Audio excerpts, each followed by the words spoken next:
Hi there. How's it going? Welcome to another podcast. This time I'm actually re-interviewing someone. The first time I've ever interviewed someone twice. I'm speaking to Trevor Millar, who was actually the first person I ever spoke to on this podcast. The first person who ever agreed to talk to me about psychedelic drugs and addiction and these kind of things. And truly, Trevor was one of the best people I could have hoped for when I started this thing. I wanted to talk to people about drugs and addiction, and specifically psychedelics and how they might be able to help people. Well, Trevor has a clinic in Vancouver, Canada, where he treats people with a very powerful psychedelic called Ibogaine, or Iboga. It's from Africa, and it has a very high success rate with treating addiction. And this is what Trevor does. He treats the most hardcore addicts with one of the most potent psychedelic drugs out there, this Iboga. He treats heroin addicts out of the east side of Vancouver for the most part, and other people who struggle as well. But yeah, it was so great that he spoke to me then. It was really the perfect guest for what I was talking about. And he's a very well-spoken guy as well, has a lot of experience, as he'll say, on cruise ships where he mastered his vocal ability. Anyway, it was great that he spoke to me again. Here we caught up, talked about how things have changed for him and his company, Liberty Root, since we last spoke. And they've grown a lot. It's really interesting to hear how things have changed and yeah, are continuing to change. So check it out. This is me with Trevor Millar, catching up, talking about many things around healing and psychedelics and addiction. Since we last spoke, we've moved into a huge mansion that we're in right now. It's 6,500 square foot house. Wow. We call it a mansion. It's on a couple of acres. It's so perfect for this. We've got 4 bedrooms upstairs and then another bedroom downstairs if need be. Normally staff or our nurse or whatever will sleep downstairs.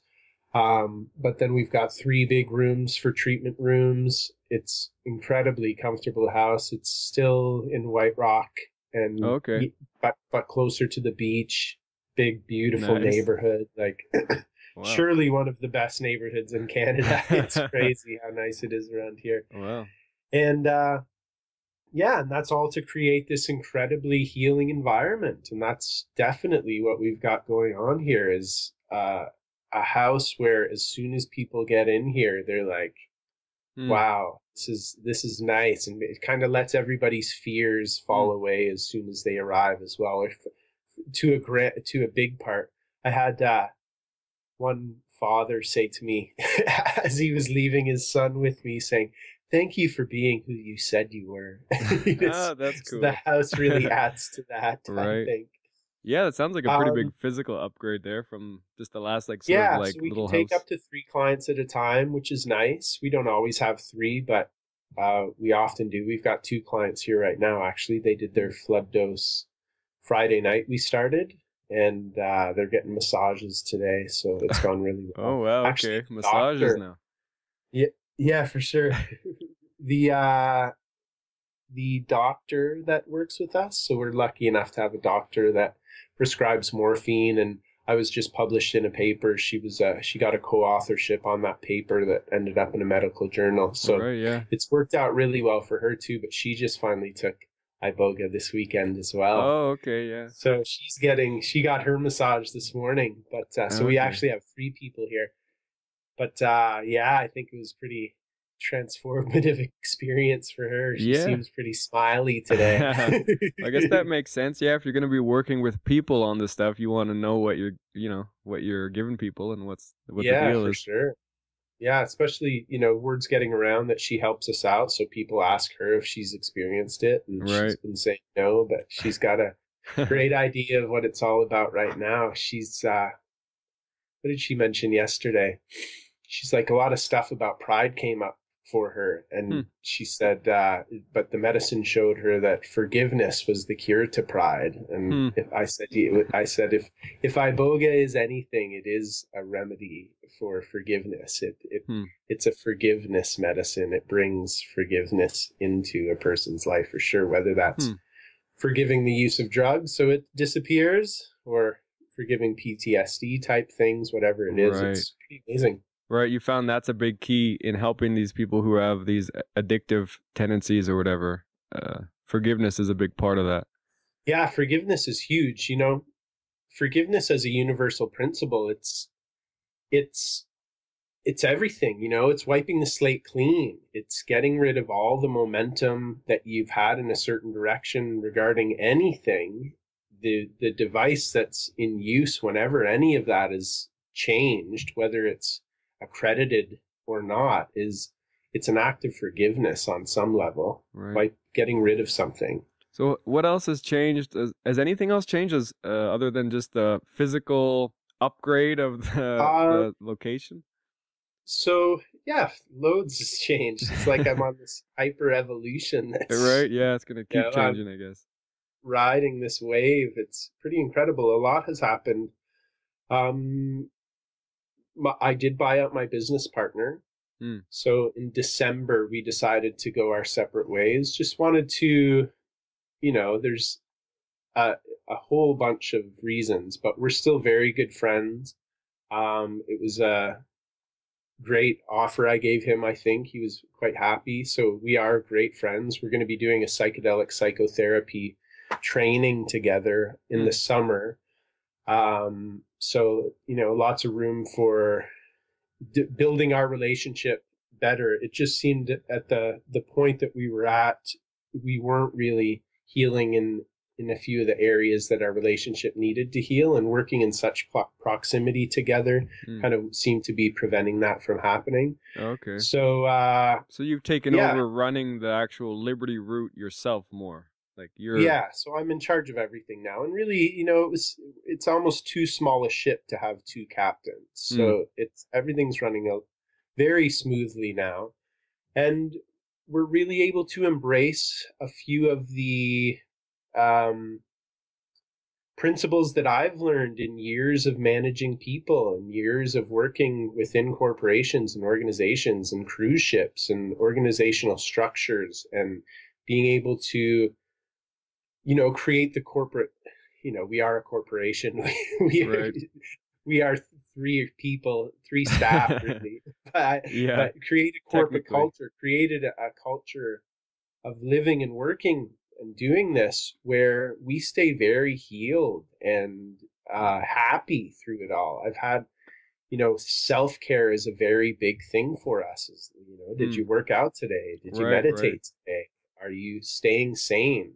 Because, as I may have mentioned in the last podcast, kind of the attitude that we take towards healing and helping people who are suffering is that if somebody's suffering, it's a lot like them being stuck in quicksand. And if you were to run into somebody that's drowning in quicksand, the last thing you're going to want to do is jump in with them. Right. You stay out and you say, look, I've got a solution for you. I know the way out of this mess that you're in right now. I'm not going to join you where you are, but here's a stick. Here's the wisdom that I've got in helping you get through this. So we're really, I had some clients, she was from Washington State, speaking to her mother on the phone while she was here. And I heard her say, they just seem genuinely happy. Yeah, well, that can help someone to see that for sure. It's huge. I think we're catalyzing healing on a whole new level, being able to remain entirely positive minded through what's the hardest experience these people are going through.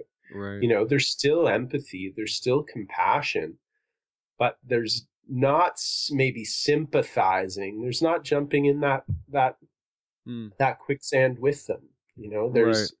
There's us playing a very specific role in their healing, and part of that role is not kind of maybe reacting to their suffering the way the world has been acting to their suffering. Yeah, no, I've heard that before. Like I started work in this last year doing sort of social work stuff, and I worked with some people who have been doing that for a long time, and they really emphasize, and they're not working with psychedelics or anything, but they're working with at-risk people, and they emphasize like, I have to take, a lot of them do this in the morning. They'll take like an hour and a half in the morning before work to just like, a lot of them do yoga, or they'll have to just eat really healthy food. They'll just be like, I have to take care of myself or else I'm not going to help anyone. Like that's really important, actually. Huge.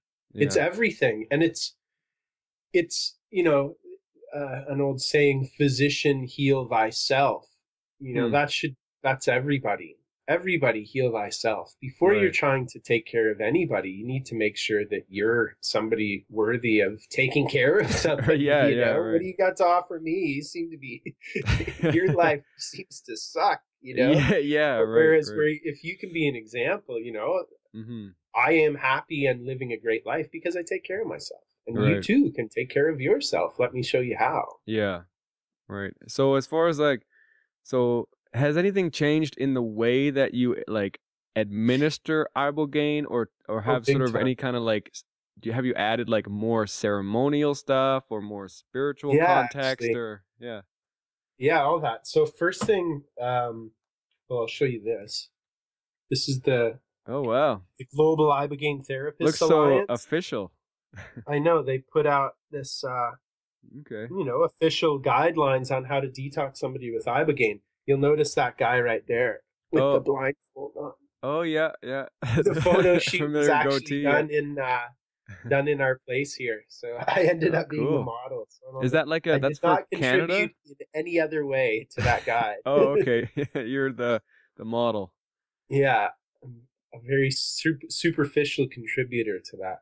But so overall, that's out now. There used to be another guide, but this is much more official. And Jonathan Dickinson and Claire Wilkins at the Global Ibogaine Therapists Mm. Alliance, they did a lot to that. Now that I've mentioned two names, I should mention Jamie McAlpin, Christine Fitzsimmons, Paige Guyon, Tanea Patterson, Doug Green, and Bruno Chavez. Mm. So those guys collaborated to put that together. They're all Ibogaine providers or Okay. nurses.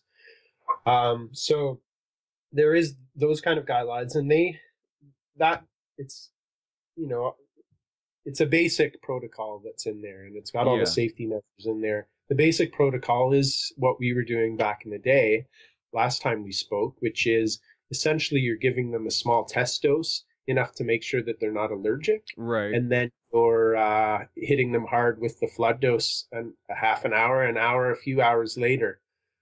Um, that works. It's great. It's incredibly hard on a person. It's Mm. like, compared to the way we work now, it's like the ibogaine needs to go to war with the opium. The Mm. iboga at war with the poppy, and the battleground is the body. Mm. And you're gonna look pretty worked and beat up after Okay. that. Physically very Whereas, exhausting and taxing. yeah, so the way we work now is we bring people in for 10 days at a time. And did we have the doctor that worked with us last time we I think spoke? you might have just had a nurse. I don't know if it was a doctor. So we bring a nurse in always for the flood dose, but we have a doctor that works with us now to prescribe morphine or whatever we need in Right. order to make the treatment more effective and more comfortable. So, we're dealing with opiate addicts, Yeah. and heroin addicts have there's a huge stigma attached to a heroin addict, but that a lot of that has to do with the prohibition and what it takes to hustle in order to get heroin. But Right. there's nothing wrong with an opiate addict who has all the opiates they need to be comfortable. So Right. that's what we're doing in the first couple days here is we get morphine prescribed. They can stay on as much oral morphine as they need in order to be comfortable. We hydrate them, we give them great food. We supplement them like crazy. Like every 2 hours we give them a big shot glass basically of supplements Mm. that we're getting the body ready as much as possible before the next day. When we start with a small amount of ibogaine, we like to do 2 or 3 days of low dosing now. Oh, So when they okay. wake up in the morning, we wait until they get a bit of withdrawals happening, and then as soon as those withdrawals start, we throw in a little bit of ibogaine, and that's Mm. enough to take away the withdrawals for the day for anywhere from 4 to 6 hours. And it gives them a little handshake with the medicine. They get to experience what it's like, and maybe get some work done as far as the whatever the magical work is that ibogaine helps a Right. person with to So heal them. Ibogaine not being an opiate itself, but it just reacts in a way with the opiate sort of receptors to So yeah, lessen so those withdrawals. when opiate withdrawal and the pain of opiate withdrawal comes from the opiate no longer being on that receptor. So Right. normally the body has endorphins, which pump out our own natural opiate, it's happening all the time to you and I. Right. We're killing certain pain, the certain pain of just sitting here on earth right now with gravity pulling down on us. We've got a painkiller working that right now. With a heroin addict, with an opiate addict, they've been using an external source of that endorphin for so long that their own internal endogenous system shuts down. Okay. So they take that feel-good chemical from outside, but then once that system shuts down and then it's been 6 hours or so since the last hit and there's no more opiate in the system, that's when the sickness of withdrawal kicks in. Because those endorphins aren't that, withdrawal, all it is to a certain degree is just the pain of existence without that natural endorphin canceling that out. So what we're waiting for when we're waiting for a bit of withdrawal is just that naked receptor so that the Ibogaine has something to land on. Whereas if it's all gunked up with opiate, the Ibogaine may be in the system, but it's not touching what it needs to. Okay, so then the Ibogaine being able to latch on does provide some sort of pain relief? Yeah, it totally takes the withdrawal pain away. Right. Like within 30 minutes, it's all, we treat people for psychospiritual type things as well, for depression, or we've treated some cool things like fibromyalgia. It's great success treating that. Wow. They no longer say they have fibromyalgia, but with those kind of clients, I need to give them a pep talk before we start, saying, look, you're on a 10-day process here, and you're going to feel like crap in the middle of this. Very high chance of that.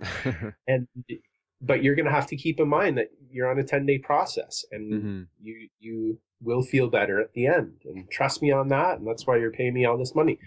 So I need to have that pep talk with a psychospiritual. I really don't with an opiate addict, because as soon as I give them a bit of Ibogaine for the first time in their lives, something other than an opiate is taking away their withdrawal pain. Right, yeah.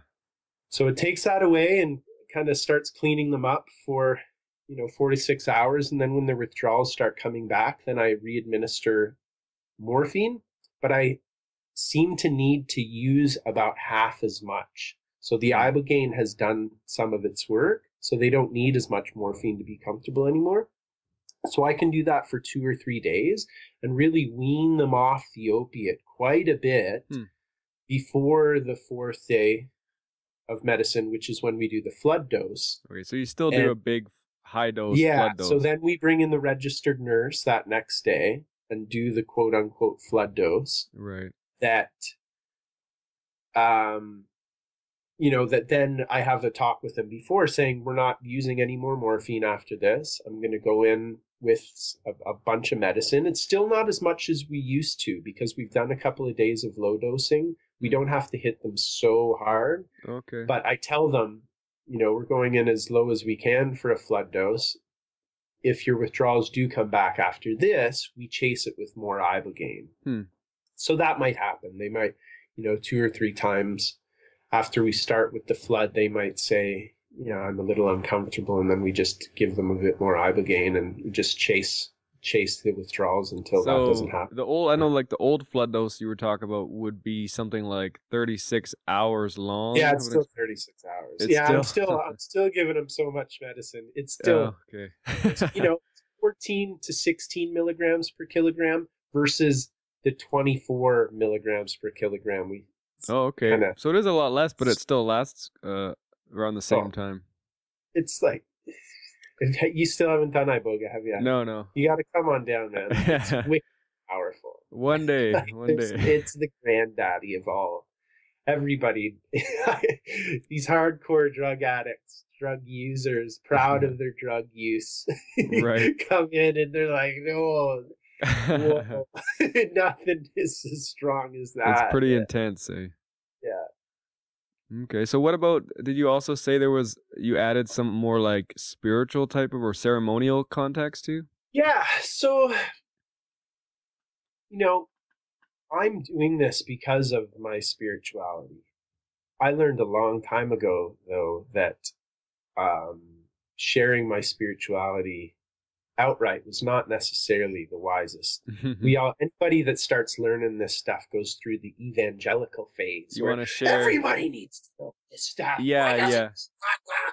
Yeah. So I'm well matured beyond that. Right. So try and work in more subtle ways, I guess, when I still have that same fervor, like, wake up, people. Yeah. Oh, me too, for sure. But there's smarter ways to influence people, I guess. So it was really just, so we always did a bit of smudging. We smudged before treatments. And then in March, I went to an Ibogaine providers conference in Mexico, and it was very transformative for me to be down there. A lot happened kind of internally, but one of the things that kind of clicked is that I could be bringing more to the table as far as ceremony. And no, I am not a shaman from a particular lineage.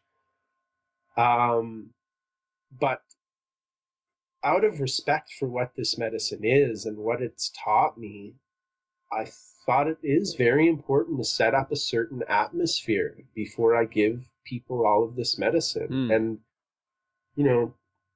spirituality has a lot to do with a certain resonance that you convey. There's spirituality.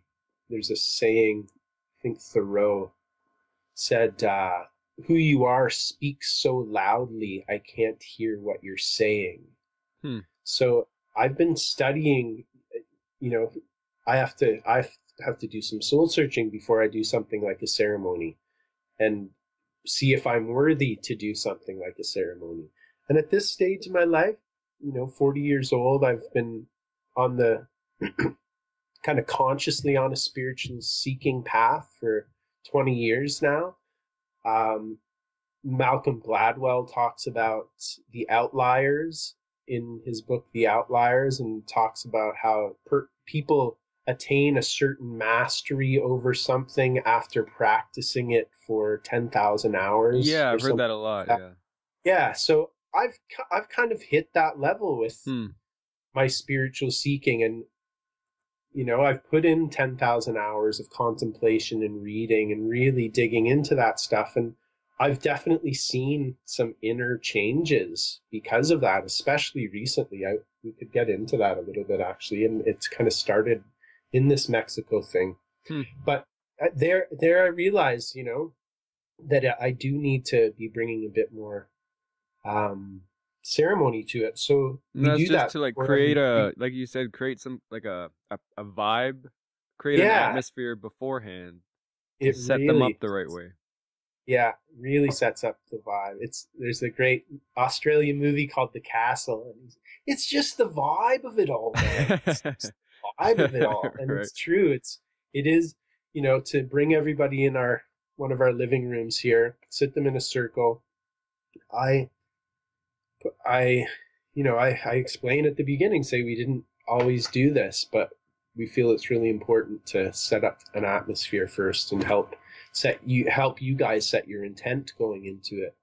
So I have just a small little altar in the middle I put my peyote plant there, which has dirt in it, which is representative of the earth element. I have a glass of water representing water. I have a flame, gas lamp representing fire. I've got some incense to represent the ether, and I also have my eagle's feather that I use for smudging to represent the air. So the 5 elements, the yogic elements, are represented. And then I do some chanting that I've learned from some yoga teachers that kind of invoke a few different things, namely those elements, kind of higher beings. If there is a higher intelligence that can help us, we try and invoke that. We try and invoke yoga itself, which yoga means union. So, healing takes place the closer we are to our source. Sickness is being too far removed from your source. So being able to call upon that union and hope that comes. And then I have everybody, not out loud, but I tell them to speak into themselves, speak their intent and yell and scream as if you're shouting into your own private closet what your intent is. And, smudge everybody at the ceremony. So, it maybe lasts half an hour, but it's awesome. And you can just see how it shifts everything. And right. It really does kind of set the stage for the rest of the night. Sets the tone. It creates a sort of level of respect for what's about to happen. I think that does sound like a really good way to set these kind of experiences up, by just creating a sort of serious, not like overly serious, but just a respectful, ceremony. Yeah. And it doesn't mean it has to be, like, it doesn't sound like you're praying to anything in particular. No, yeah. Is like that Daisy or? That's Daisy, yeah. Hi, Daisy. She just woke up, apparently. She's like barking. Yeah, and, not bring any specific spiritual flavor to it. Kind of, as leave secular as a ceremony can be. Yeah. Yeah, because that sounds a little bit different than what you mentioned like a year ago when we spoke. Just that, I think then it seemed you were trying to you didn't want to bring in a specific religion because you want it to be open to everyone. So it's just but I guess you can still have it open to everyone and still maintain some level of ceremony totally. too. Like an atheist would have been fine being in this ceremony, right. Because we can all acknowledge that there is air. There is water, there is fire. Yes, those forces are at play within us. Right. That exists. And maybe before we get into there was one thing in particular I wanted to ask you about, just because, so we know, like, if someone wanted to go to you, they have to pay you a bunch of money. It's not cheap. And then, but if you do compare it to other things, similar things they can do, it's in line with other sort of rehab centers and things, except that those rehab centers, they can get funding to go to through like healthcare, through insurance, maybe through like a native band or something can help people fund these things. Is there anything available that people can do to help get funding to do something like what you're running?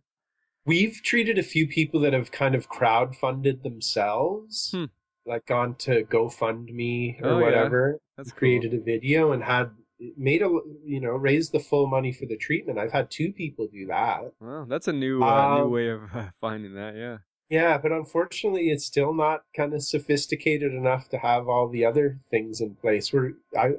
As I mentioned, we just had a paper published, so we're making steps towards legitimizing it in the eyes of kind of typical Western medicine. Yeah, but it's not at that point. You can't go through on the Gita Global Ibogaine Alliance.org website. There's a link to financing that's available. So I don't know what kind of interest rate, but I know for U.S. citizens, which has a certain irony too, because it's still illegal in the States, but can get funding through a certain organization there. Yeah, and our, as far as our prices, they haven't changed. We've kept it the same at $6,500 plus GST for 10 days here. Right. And, a 28-day program is going to be much more than that. But yes, you're right, there is funding.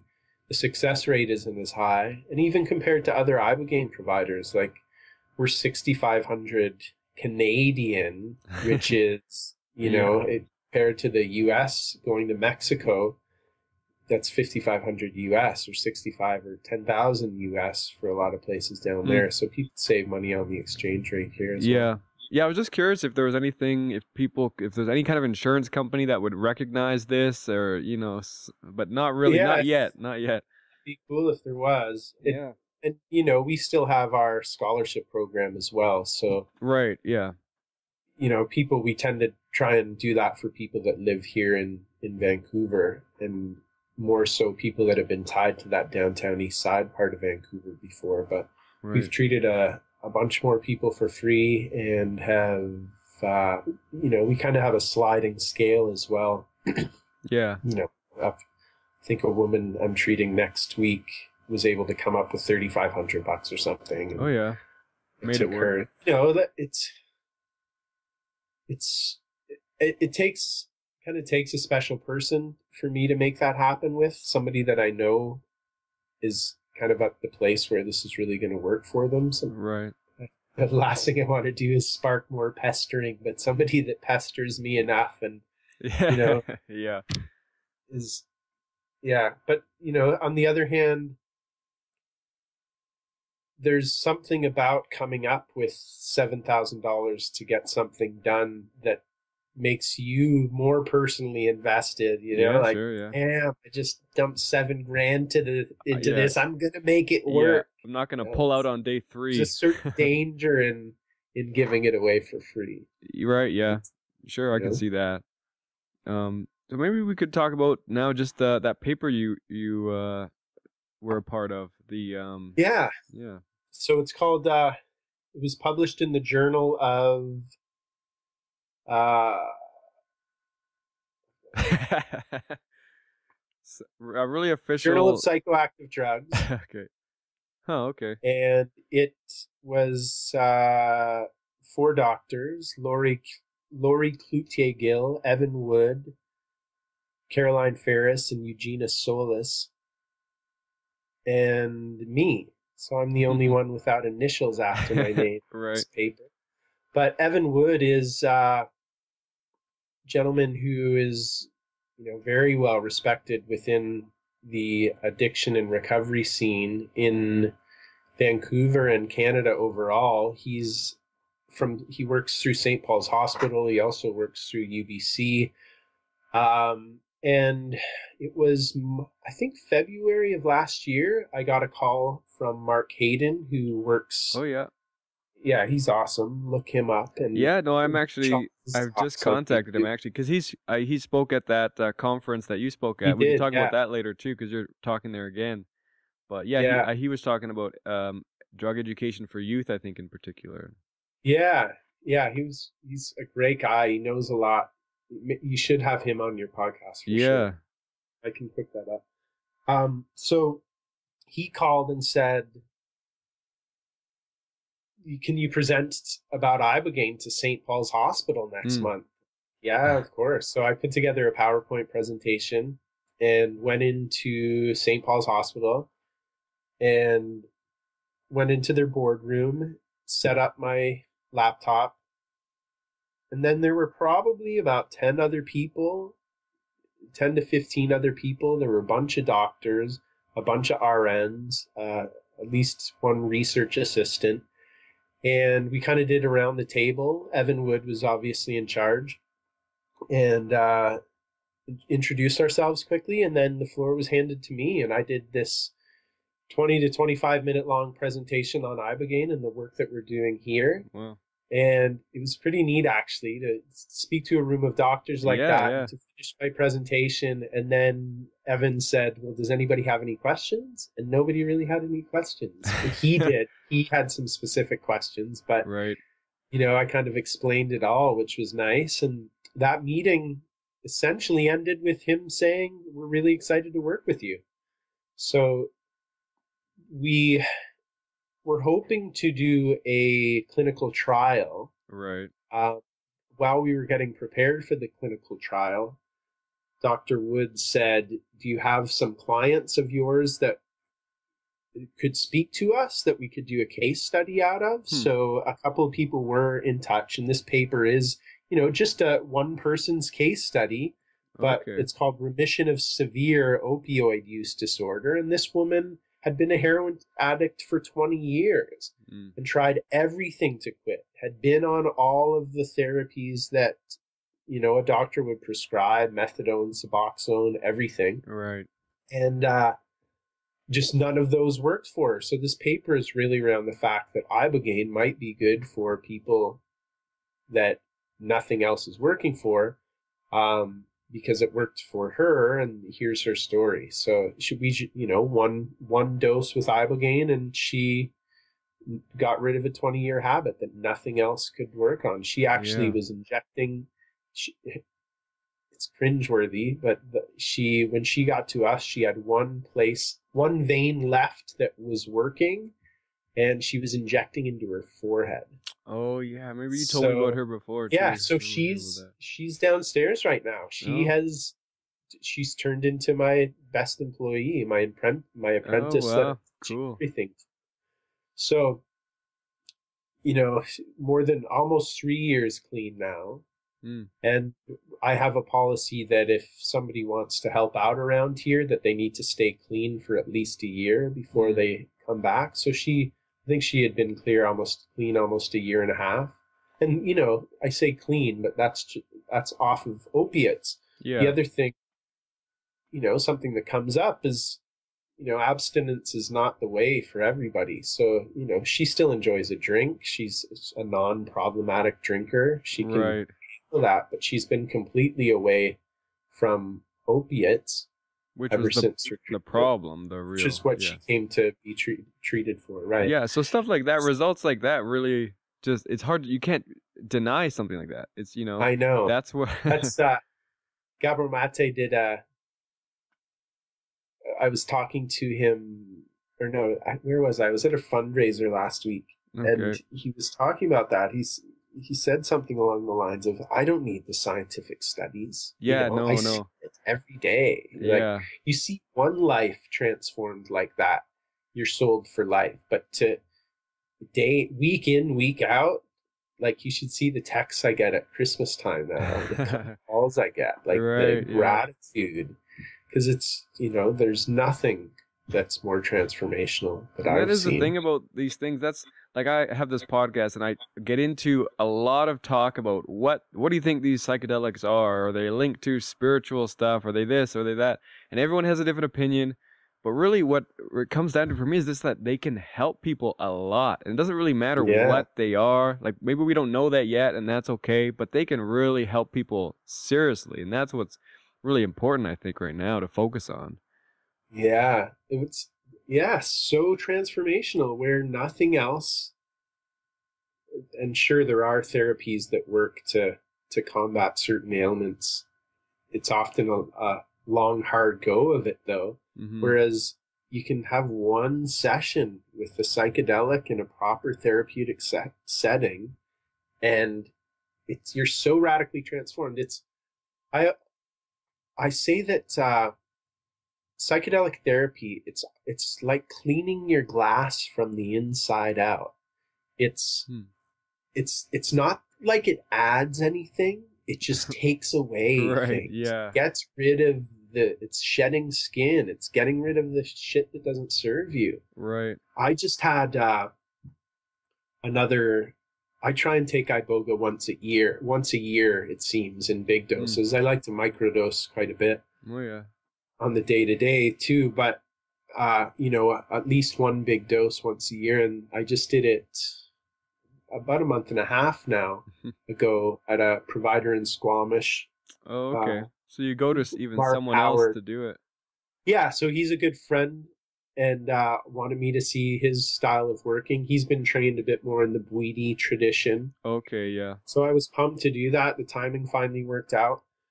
And man, that was my third flood dose of Iboga, and it was so profound, like so transformational, more than any of the other ones.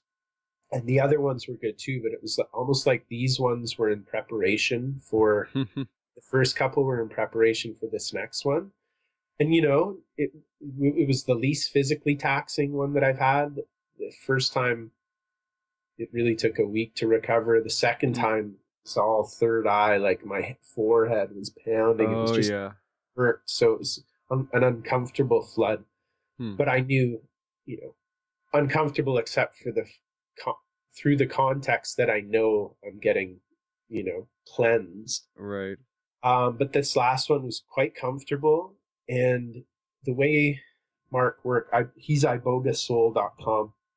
The way he worked was he asked you to think of 10 questions that you wanted to ask the medicine. And I've heard then that before, yeah, when he knew I was at my peak, when he could see that, he walked over and did this very cool visualization exercise, which kind of spun asking those questions into this visualization exercise. A bunch of cool things happened, but one of the things he had me do was fly into my front yard of my house. You mean like visualize this? Yeah, like visualize flying in. He had me flying anyway, and he's like, all right, find your house, fly into the front yard of your house. And he said, "Is there a tree there?" And I said, "Yes." And it was this, one of the trees in my front yard is this, I have two of them big, beautiful flowering trees. And they had been flowering at that time. So he said, "Is there a tree there?" "Yes, there is." He's like, "Go over and hug it." So I went over and hugged it. And then he said, "Ask the tree, what's the purpose of life?" So I said, "Tree, what's the purpose of life?" And the tree said, "To flower." Okay. It was so perfect. So then he's like, what other, I can't remember the way the question was asked, but it was around, the question was around, how do you get rid of the negative stuff in your life? And I asked whatever the question it was, and the tree said, "Stop watering your weeds." I'm like, oh, it was so tree it's metaphors. awesome. And I could see that was related to alcohol for me. I've never been a real problematic drinker, but I've always had booze in my life. And as a cruise director on cruise ships, it's so pervasive. Nobody on cruise ships is an alcoholic because everybody's an alcoholic. Right. But it never really destroyed my life. But I could tell, and was kind of denying the fact that it was, I didn't wake up with a hangover, but I woke up a little less happy than I would be. Yeah. Had I not had that couple glasses of wine. So I could see then that that plant was talking about, the tree and Iboga were talking about alcohol, and that I was watering my weeds with alcohol. I was watering my depression. I was watering my laziness. I was watering my procrastination. Right. I was, watering all the crap that I worked so hard otherwise to get rid of. So yeah, that was, I quit drinking no problem after that. Really? So you just quit? You quit? Like, I don't know. Like I don't eat much meat, but I don't call myself a vegetarian. Right. So, I like kind of. So with something like that, fencing myself in like that, but all the other times I've tried to stop drinking because I could see that it was. So you've tried it before, yeah? Yeah, just a few times, and I think once when I was working on cruise ships, I stopped for about a month. It was so funny that I stopped for about a month because I woke up hungover again on cruise ships. I'm like, enough of this. And I stopped drinking. And it's hard to stop drinking on cruise ships. Well, but I did. Anytime everyone else is doing something, it's hard to stop doing that. Yeah. So I made it about a month, and then my parents came and cruised, and my wife and I were cruising, and my parents were there, and it was near the end of May, I remember. And I was coming up on, I think they probably arrived on May 29th or something. So I was coming up on 30 days without drinking. So 29th, 30th, 31st. And then after 3 or 4 days of my parents being there, I guess my dad said to my wife, "Is anybody going to talk to Trevor about his not drinking?" Yeah. So, that was often that seemed to be the hard part for me in the past, is drinking seemed to bring a certain social lubricant that brought out a certain aspect of me that people seem to like. Like, I'm not a dick when I'm drunk. I'm fun, really fun. But so I felt like if I wasn't drinking, I would miss that. But that's not the case. Like, it's like my glass has been cleaned so well that there's a certain joy that's just radiating from me, and that I don't feel at all that I would need to drink. I feel like a drink would totally destroy what I'm able to bring. It's become a different thing now. Like, it's not this crutch or no, this social crutch kind of thing. It's which, again, is just the power of Iboga. Like, I didn't go into that ceremony thinking I need to deal with my drinking. Right. But you don't have to know what you want even. So often I think when you go into these experiences, you might even have a preconceived idea about, this is what I need to heal or something, or this is what's wrong with me, this is what's bugging me, and then something totally different will come up, that's maybe is actually what you need to work on or need help with. Yeah. Well, maybe we could talk about the actual experience. Like, you kind of talked about like that sort of vision that you had in that visualization there. But I have had people ask me even after about that first podcast we did, because we talked a lot about like it helping people, and we talked about the physical sort of scrubbing opiate receptors kind of thing. But the actual, maybe if people haven't had, I'm actually thinking of my mom in particular, because she listened to that and she was like, that sounds really interesting, but I still don't understand how it works exactly. Like what, because someone who is not familiar with psychedelics, how does this experience, this visual thing help you? Yeah. So, this could almost be said of all psychedelics. The thing that can't be said of all psychedelics is Ibogaine has this incredible power over opiates where it scrubs the system clean of opiates, and ayahuasca might help you psychologically the same way that Iboga can, but it's not hitting that. Right. It's not hitting that the body on that reaction. Very obvious level that, holy crap, I'm not in withdrawals anymore. Right. But psychedelic therapy in general, it's for example, let's say that there was this huge traumatic event that happened when you were a child, and maybe it was related to your mother, and it may be conscious, it may be unconscious, but that traumatic event gets played out as a negative emotional pattern. It starts with your emotional patterns, leads to patterns in your behavior, which leads to maybe something like an addiction. So you have this trauma, you don't like the pain, you self-medicate, takes away the pain for a little while, gets you in this horrible negative feedback loop. Right. So what something like a visionary plant medicine can do is you take that, and with intent or without intent, sometimes the medicine is just going to take you straight there. I always say Iboga is going to give you exactly what you need. Yeah. So that may align with what you think you need. It or probably not. doesn't. But like say that you go back to that traumatic experience through this visionary state, and you're able to do that almost through a third person lens. You might revisit yourself as a child on the day that traumatic event took place, and accept you're seeing it from an adult perspective. And you're like, oh shit, mom was really having a bad day that day. Right. Like you might see what led up to your mom reacting to the way she did, and oh, she's only human too. Oh, I guess I kind of had her on a godlike pedestal. right. Maybe I shouldn't do that. So that's healing. That's taking a traumatic event, making it not traumatic anymore, and integrating the new non-traumatic memory into what you are. Right. So ayahuasca does that. Iboga does that. I really feel as though Iboga helps with a certain degree of integration a lot more than some of the other medicines as well. Like it's so powerful that we can stop a heroin addiction with it. So it's so powerful that it's really getting to the root of your problems, and it is a root. My company's called Liberty Root, and it's got a lot of ancestry tied to it. That was another thing that happened is, if I can talk about this without getting emotional,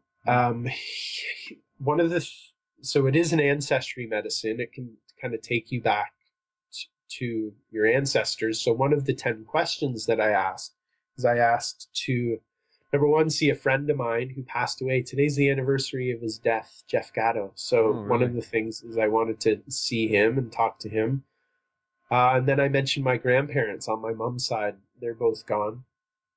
So Gatto was just awesome and quick and loving, and he kind of guided me to him, and he guided me to my grandparents. And he told me afterwards that he normally would just guide you to one person, but he slipped up in his vernacular and said, go to your grandparents.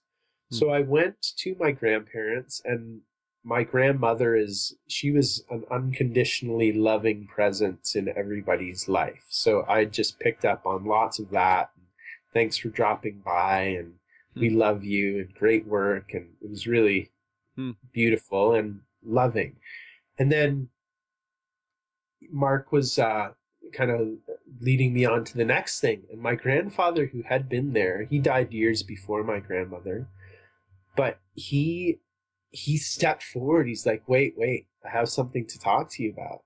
And he said, this was another part of it, is he said, you need to stop drinking for my lineage. It needs to stop with you.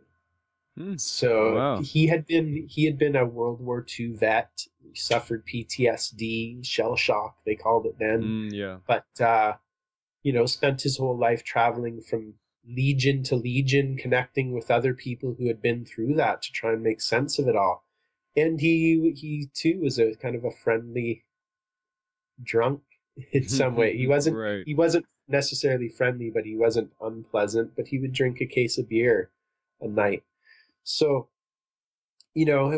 for your mother, that's a pretty profound So you're talking about actually visualizing and meeting relatives who've passed away. Yeah. Or friends. So that's another powerful thing that psychedelics can do for you. Now, so what would you say do you think that's actually happening? Yeah, I don't know. It's a tough call. I don't know. I wouldn't have premeditated it. Yeah, it's not something you had gone in there trying. Grandpa, and I was on my way out of there, and another will said, "No, wait, I need to speak to you." That was not my will. Yeah, it was not the will of the guy that was guiding me. So make your own judgment call. Profoundly transformative, changed my life forever. You know what? And yeah, so if what that's does the it need case, to be if not that? You know?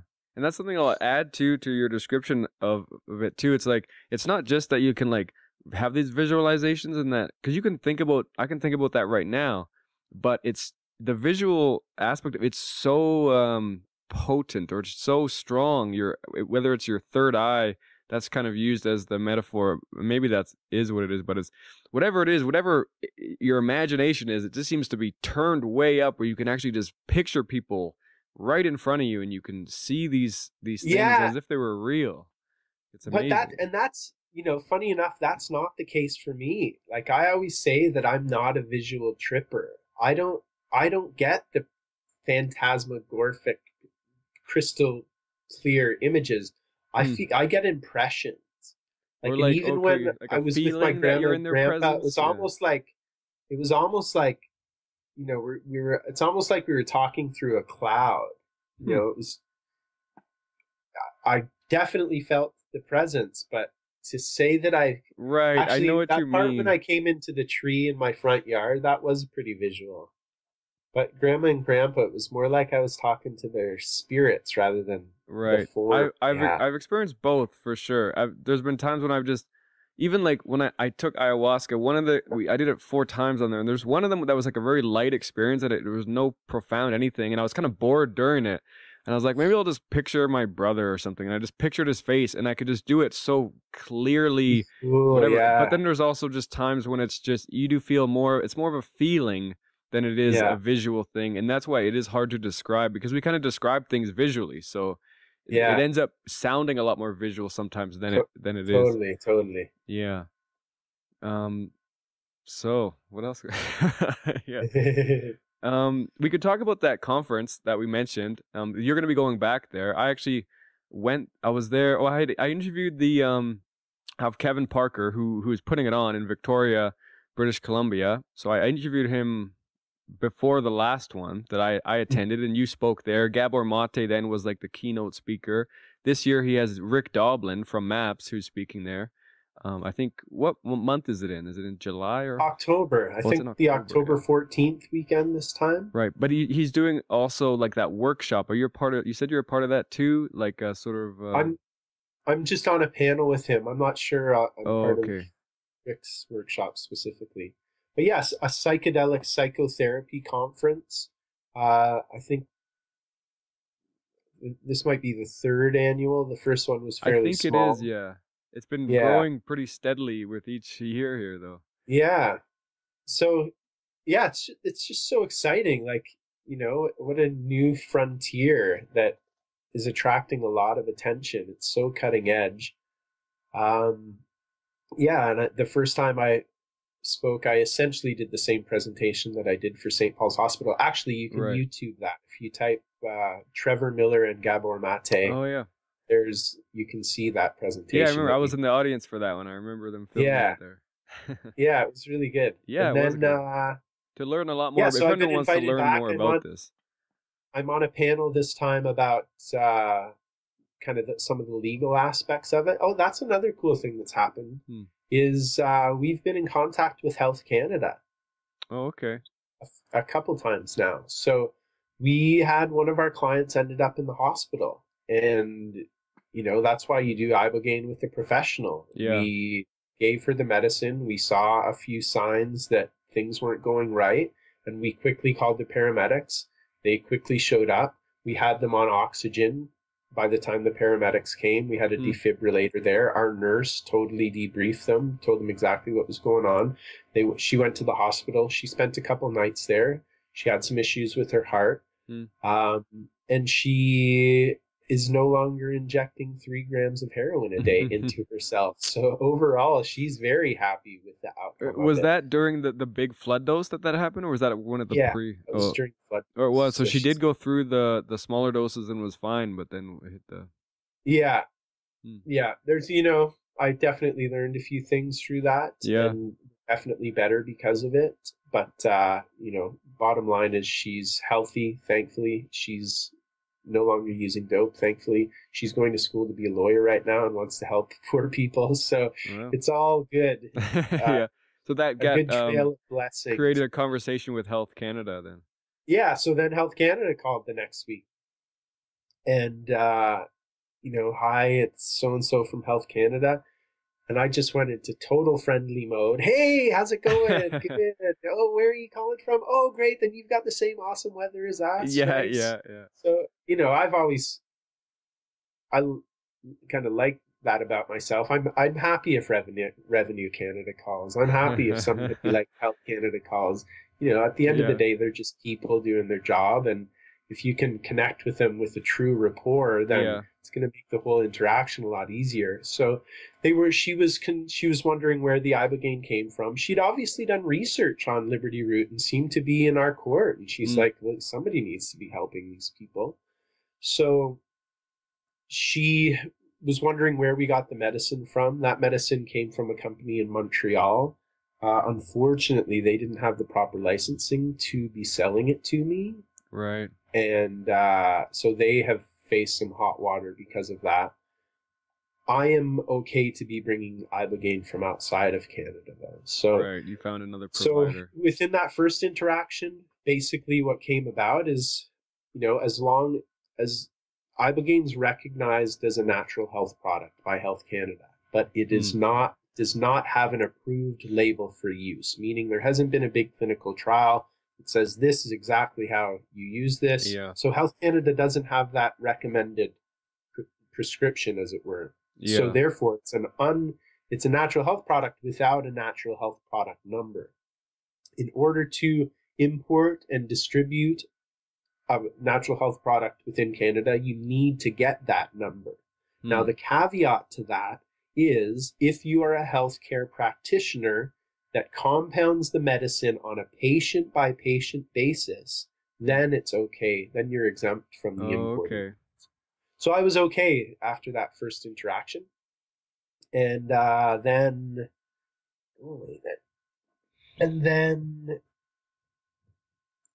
we had a package that was stopped at the border, and I had a couple other packages stopped, but I didn't feel like chasing after it, so I just had them sent back. But with one package in January, I'm like, all right, I think I'm within my rights bringing this stuff into Canada here. So after 3 months of emails back and forth, I did satisfy everything that they needed. They need to see my doctor's license. Right. They needed to see my importer number for my business, but they did release it and send it to me. So I've had Ibogaine scrutinized by Health Canada and released. So that was a huge You're still win. practicing. Sure. Yeah, that's really good. Yeah. Because that's who, Health Canada, that's who shut down Gabor Mate. Is that right? Yeah, so... When he was doing ayahuasca. Yeah, right? totally different, but it's just the same Ayahuasca is same people. scheduled to a certain degree. Yeah. And it was, he knew that was coming. Yeah, and it wasn't a huge surprise, maybe. I think it was good that he released the documentary anyway to kind of raise awareness. Yeah, no doubt. Yeah, but yeah. Anyway, if people want to see you in person or hear you speak about this more, yeah, check out that conference. I don't know how many. Yeah, psychedelicpsychotherapy.ca, I think. And I think my last time I did kind of an introduction on Ibogaine. I think this time I'm going to speak a little bit more about creating a business around provide psychedelics. That is a pretty interesting part too, is how as these things creep toward legalization or being able to be used, like how are they going to be used and what kind of scenarios, what kind of businesses, what kind of approach are people going to take? And it's going to be really interesting. There's going to be a lot of different approaches. I found, I wouldn't be doing this if Ibogaine wasn't legal. But there's still some gray areas I've had to occupy, and it's more like it's gray because I haven't kind of properly shined the flashlight there yet. It's almost like you need to operate in I will ask for forgiveness rather than permission mode, or else you won't get anything done. I like that. Make sure you're not breaking any rules too much, but be willing to play dumb if you need to on a rule that's not sticky. So maybe we could talk just about we've already kind of talked about it, but about healing. This idea of do you have the ability of editing this? Oh yeah, I do. You froze up a little bit. Okay, let me just. Am I good now? Yeah, I think so. Okay, well, let me just go pee, and then you can ask the question again. Oh yeah, no doubt, sure.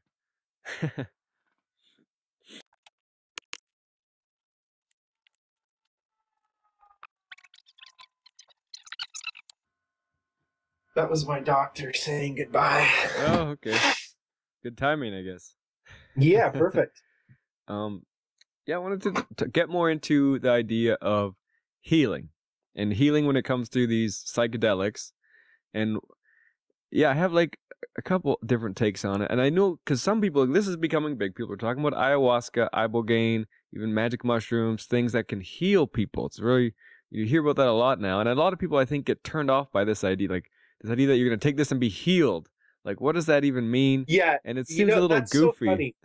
You know why that is? Is because of this total paradigm blindness that every single freaking person on Earth, 99%, thinks that they don't have anything to heal from. Right. And it's comical. Our society is so gross, man. You cannot have been born into the conversation that is going on Earth right now and not be totally diseased. Right. Like, no, but, at Prozac, the sickness is so, once you see it, you're like, oh God, right. And that's where you get in that evangelical stage is, come on, we need to wake up. Oh God, everyone needs help. Like, oh, we're all fucked. Because once you see it, it's funny.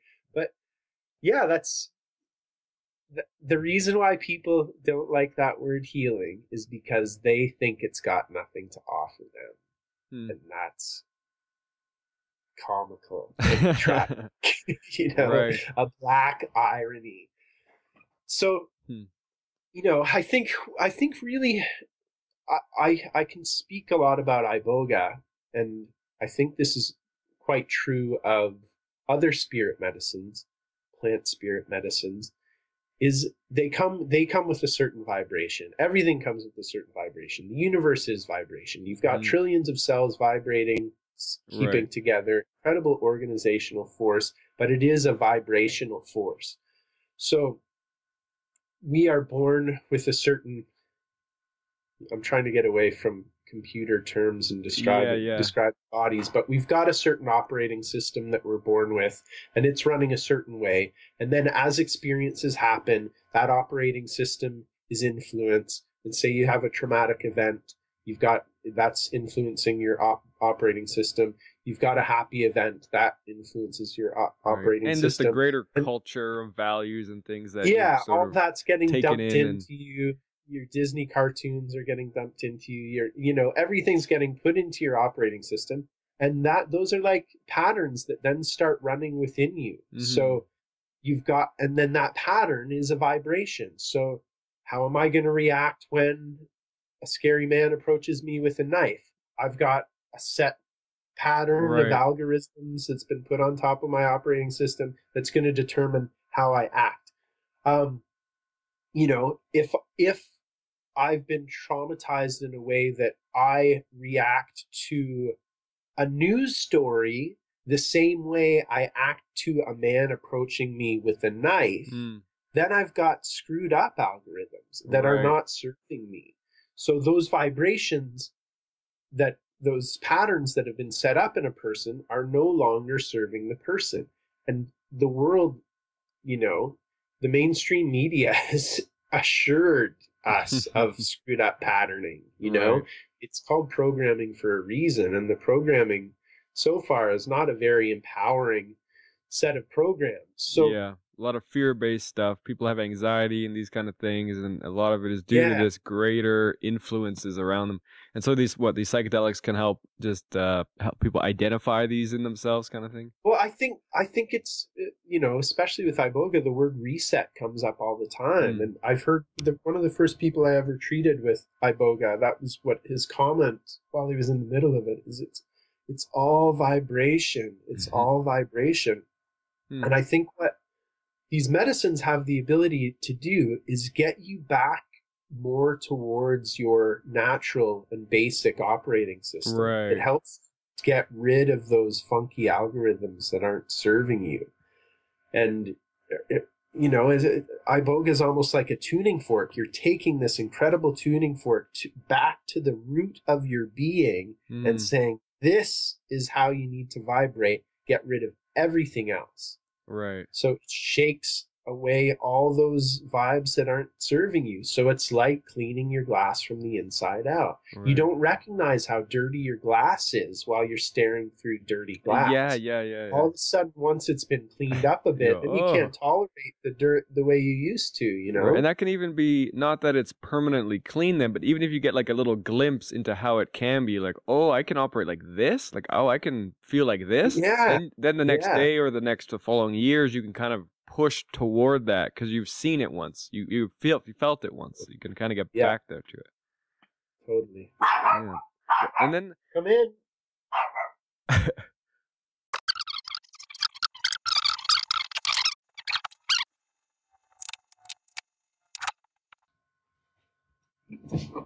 All right. Everything okay over there? Yeah. Perfect.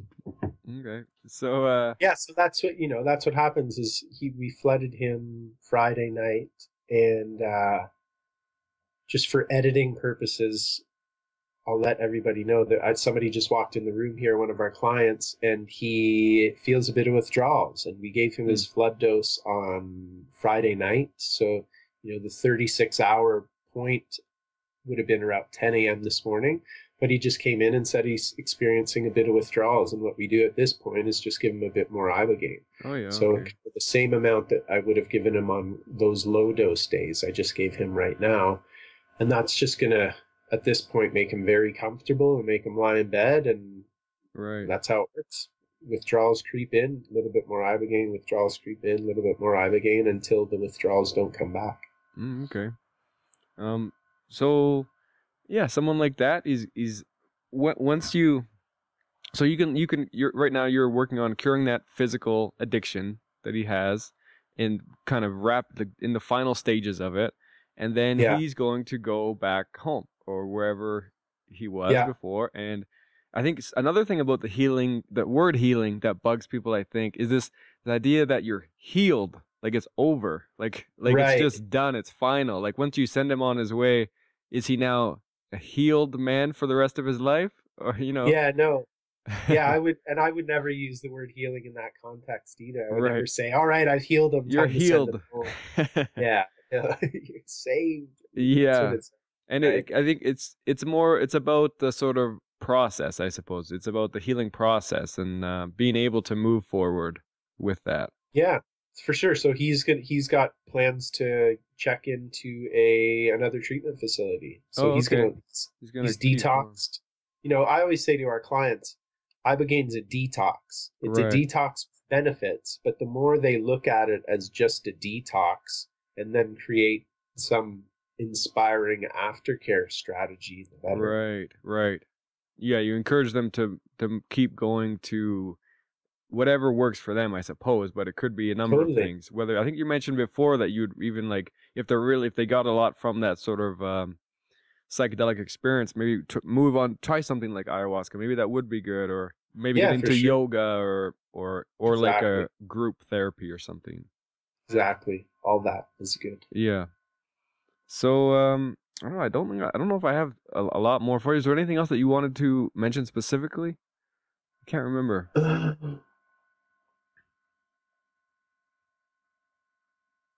No, Pretty much I think that's good. covered the basic bases, huh? Yeah. Right on. Well, thanks for Right on, man. talking to me again. I know you're obviously doing the work. As we speak, it's happening. You're doing it now. Yeah. I can say, like I'm sure I said on your last podcast that the the whole reason I got involved in this is I had this hypothesis after doing a lot of reading and soul searching and trying to figure out what I was going to do with my life. My hypothesis was that the reason why I was doing that reading is and soul searching, bottom line, is I wanted to be happy. And Right. then I'm like, all right, well, what do all these books and stuff say about being happy? And it seemed to me that the happiest people, or at least the people that I most wanted to emulate, that kind of inspired me, seemed to be the people that were helping the most people. Right. So I was not a socially minded dude at all at the Yeah. time that Right. this kind of hypothesis developed. But I'm a truthful person, and I'm like, well, this seems to be the route that I need to travel. So that's when I tried to start helping the downtown east side of Vancouver to test that hypothesis. And I can tell you, you know, 20 years 15, 16 years after I tried to start helping the downtown east side. So that long developing and trying this hypothesis with now Right. the last 3.5 years actually helping people with Ibogaine, I can tell you I was bang on. You Yeah. know, Just I don't know anybody that's quite as happy as me. And just like day to day. and day to day and just satisfied and sleeping well at night. And sure, there's still stresses that come with this job, but within the context of really, really seeing radical transformations out of people's lives, it's all Right. worth it. And to send somebody home, you know, that's now going to be a good father for their daughters again, Right. or Right. sending a mother home who is no longer a blackout drunk, with her Yeah. kids see obvious improvements in her life, or to anyone, it's incredibly rewarding. I really And like that thing. I've repeated that to other people on the podcast. That idea that you just mentioned, and also what you had said before about how psychedelics can show you the work that you might do, or something along those lines. And I really right, like that saying. I've repeated that a lot as well because I think that's yeah, true. They can show yeah, you what you might do, and what yeah, maybe your process might look like down the yeah. road. Yeah, I think it's a really cool, ironic rule to live by is the most selfish thing you can do is be as altruistic as possible because it makes you feel awesome. That's the Right. juice we're all after. That's the satisfaction. That's the hole we're trying to fill through drug abuse, through any kind of abuse. We're trying to get that juice that we get when we feel connected and part of a community Right. and a really valuable member of the community. Right. So, that I hope that's something that people take and run with it. I don't say that I'm one of the happiest people I know to be a dick. I do it to try and inspire other people to get Yeah, yeah. out there, figure out what their pet passion project is that's going to help the world and run with it. Get Absolutely. obsessed with it. Yeah, I like it. And honestly, I'll say too, I mean, if you didn't agree to do that first podcast with me, I don't know that I would still have this podcast. I don't know that I'd be doing this Really? now. Absolutely. You were the absolute perfect person to talk to when I was starting this thing. You know, I wanted to talk Right about on, man. psychedelics, and you're this guy doing this legally, actually. You know, it Yeah. was just, yeah. So thanks a lot for talking to me then. Thanks for talking to Sweet. me You now. I you really sent appreciate me it. you sent me a thank you gift after that. Some of this beautiful What's that? mapacha Oh, do you from. still have some of that? Yeah. Yeah, I still have a few. Oh, yeah. I smoke these very uh reverently, for sure. Yeah. Well, I've it's helped pretty a few strong people. stuff, so you can't smoke it too Oh, much it's at once. beautiful tobacco. Yeah, from Peru there. Right on, Carl. Let's get together in person one day soon. For sure, man. Definitely. I'd like that a lot. Yeah. Please, yeah, come and check out this place.